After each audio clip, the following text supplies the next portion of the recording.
Welcome to the channel. My name is Matt Attia. I'm a director of photography from Toronto, Canada, and as someone who is in the early stages of their career, each time I work on set and work on a new project, I find a process that becomes easier and easier for me each time I work on a shoot.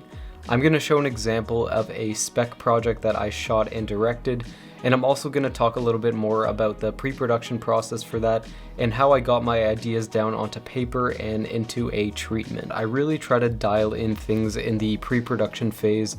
That way I can get everyone involved on the exact same page as me and we all have the same idea of how things are going to look and how things are going to feel. Step number 1, coming up with the idea.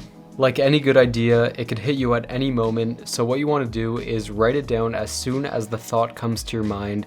That way you won't forget it and you can always iron out the details later. Now, the idea hit me as I was driving and I used Siri to record myself doing a voice memo saying something along the lines of wallet aging over time, varsity brown, which is the brand, lighting changes, set changes, something very simple, and I knew from there that was a good starting point and I can expand on that when I get home. So thinking of all that, that was the general idea of things considering the restrictions I had in place like time, money, and crew. I wanted this project to be simple but also doable and still look good, obviously. Step 2, expanding the idea onto paper.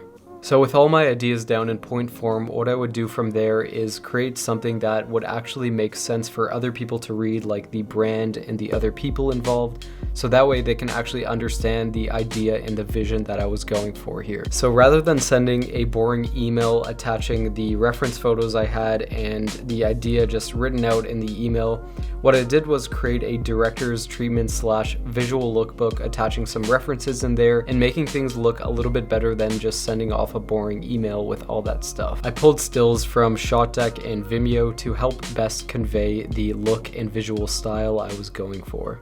Step 3, pre-production. We had a few Zoom calls before the shoot where we would discuss ideas and bounce more ideas off of each other, as well as discussing things like the color palette for each set change, and I would also show Lily some more reference frames that I had in mind. From there, I created lighting diagrams and an equipment list so I can help get the ideas out of my head and onto paper so the shoot can run more smoothly. That is just a quick look into my pre-production process where I get an idea out of my head onto paper and briefly how I collaborate with others. Obviously, this process is different depending on the scale of things, but I think this is a good starting point for some people, and I think hopefully you can take something away from this video. Thank you for watching, and if you haven't subscribed yet, subscribe and there will definitely be more content like this.